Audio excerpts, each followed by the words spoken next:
for my research this year, I decided to embark on a thought experiment to see if by studying successful digital retailers, I could extract some valuable lessons that legacy retailers who are maybe a little bit behind the digital curve could use to build up a stronger digital business model.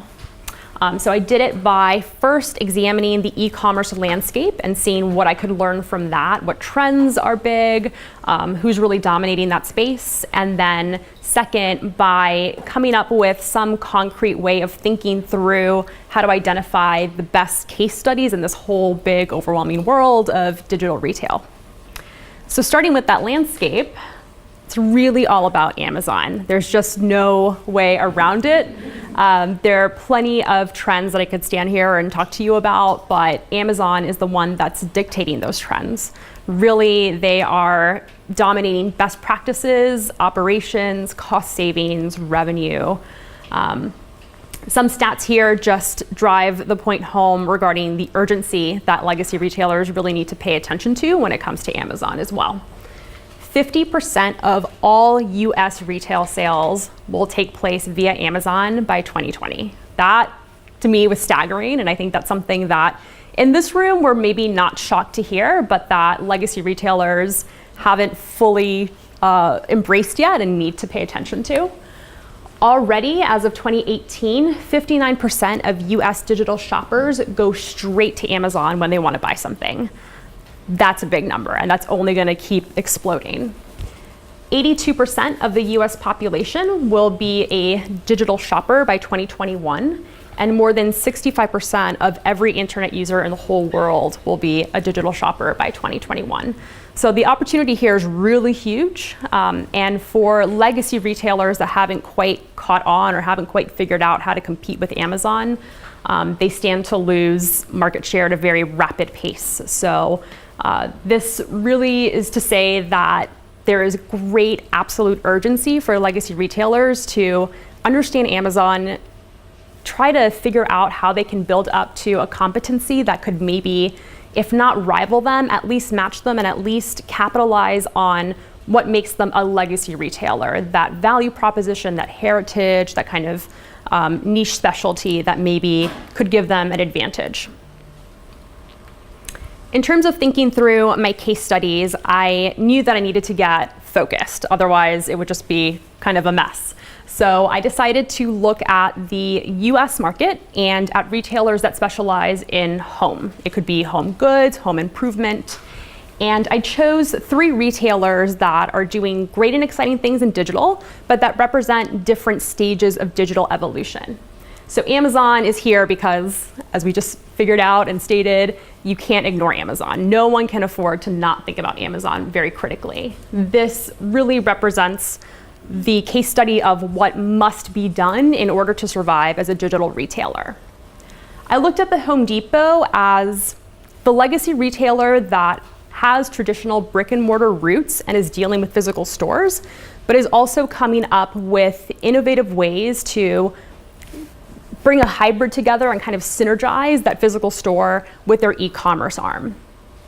And then Wayfair is more of the born from digital first thinker that's pioneering really exciting ways to engage with the digital consumer. They were a great example of ways to cultivate consumer loyalty and curiosity and interest in that consumer relationship that exists exclusively in the digital space. So through those 3 case studies, I was able to extract 3 tiers of digital tools. This bottom tier at the base of the pyramid represents the essentials, and these are key learnings from Amazon, the main opponent, that again, we just can't afford to ignore. The tools that I think are most essential are shopper data analytics, cloud computing, and personalization.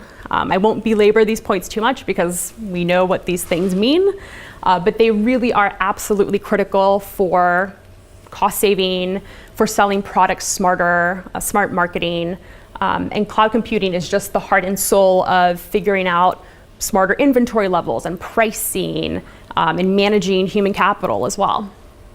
So these are your main lessons from Amazon.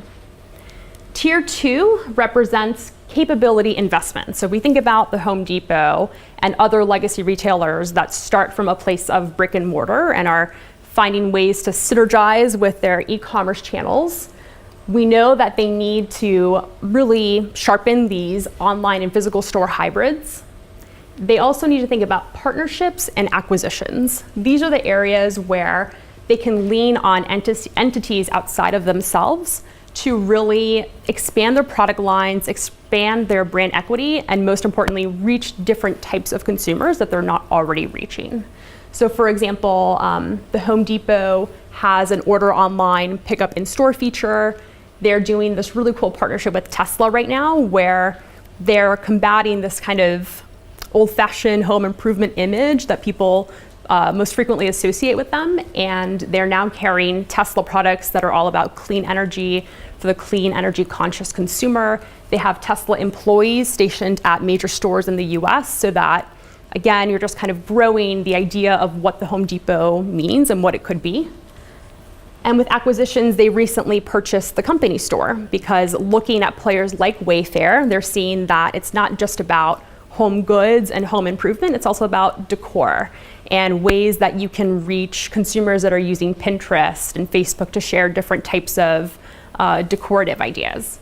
So that acquisition allowed them to quickly add on that capability of a totally new product line, product expertise without having to start from scratch. And at Tier 3, we have consumer engagement plays. And again, thinking of Wayfair, they have pioneered a lot of really fun and engaging AR, VR stuff where even Amazon hasn't done enough in. So in thinking through this kind of pyramid as a whole, it's not to say that you need to start at Tier 1 and not think about Tier 2 or Tier 3.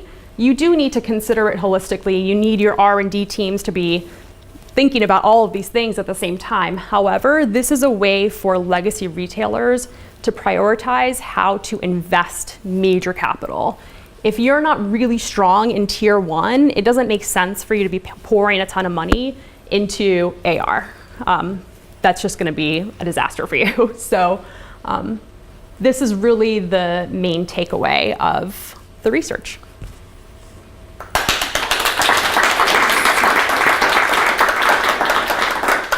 Questions, please.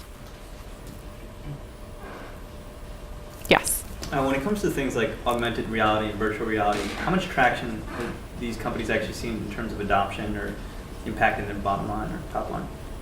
Yeah, I think for Wayfair, it's more problem solving. So I wasn't able to get what I really wanted, which was, of course, dollar figures to say, oh, this AR app increased sales by X%. But what I was able to get was that consumers were no longer vocalizing these concerns about, well, how does it really look in my living room, or how could it really fit in? And so it just reduces that friction in the consumer journey that increases the likelihood of a purchase.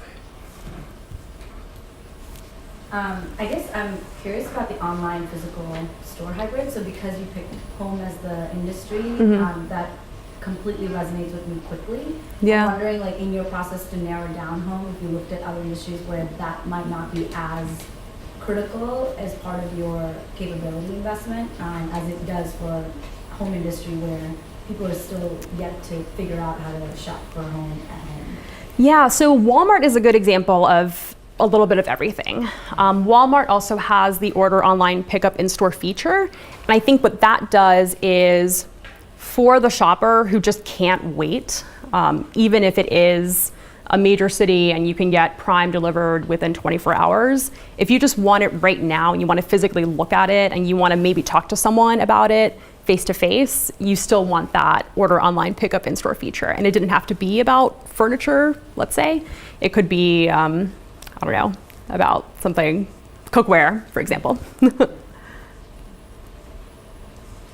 Depot has been something of a powerhouse in the SEO space. So when I search for hammer, they're not only the first unpaid result. When I click on that, I actually land on their best-selling hammers page. Do you see trends like that being turning into just sort of table stakes, you have to do this, or something that they should be incorporating into some of these go-forward strategies? I do think it's pretty urgent. Like really caught my eye when I stumbled upon it, and it just shows you how people are going straight to Amazon more and more, and they're bypassing Google entirely. So they're not even going to a search engine necessarily to find that hammer or that tool that they need.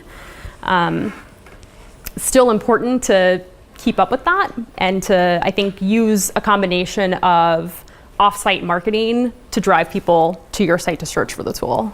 But yeah, that's a big deal. Building off of that on this chart, do you think that these measures will be enough for the traditional players to keep up? Because I asked that because it usually goes straight to Amazon. I watched when I was there that number go from 30% of people starting their searches to now less than 30% to 50%, and that's happened within 2 years. So are these going to be enough to stop the momentum of that trend? I don't think so. It's something that Patrick and I have talked a lot about.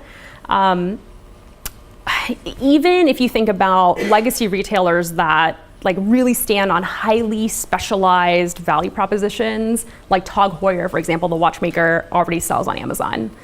I think it's a matter of when. And I think it's going to be about finding ways to diversify your revenue streams or engage with the consumer in clever ways and be creative to keep your business ongoing. But I just don't see how retailers outside of Amazon are going to be able to stave off market share losses.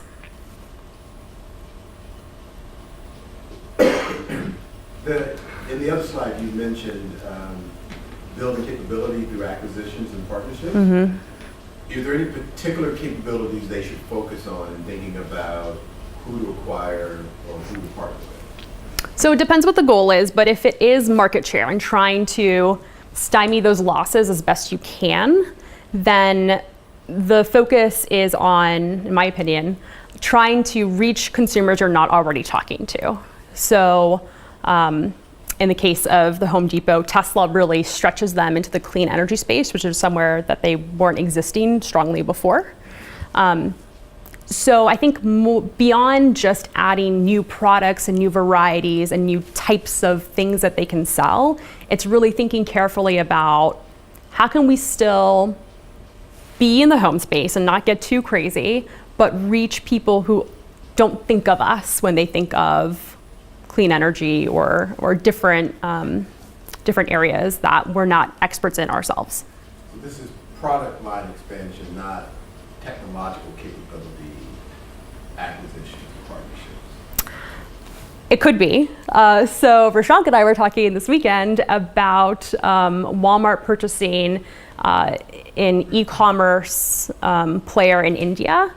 And the reason that's so brilliant is that the Indian market is really specific and really different from anything that Walmart's used to. And so that was a way to, because time is of the essence in the face of Amazon and Alibaba, quickly mobilize in India through this acquisition that was really expensive. How many billions of dollars? $12 billion. But the opportunity warrants that kind of cost.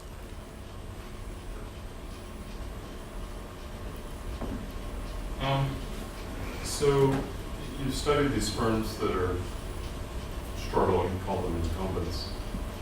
Do you get a sense that there's a common theme for why they haven't transitioned, or what some of the challenges they might face that they're all likely to face as they try to implement some of these digital strategies and technologies?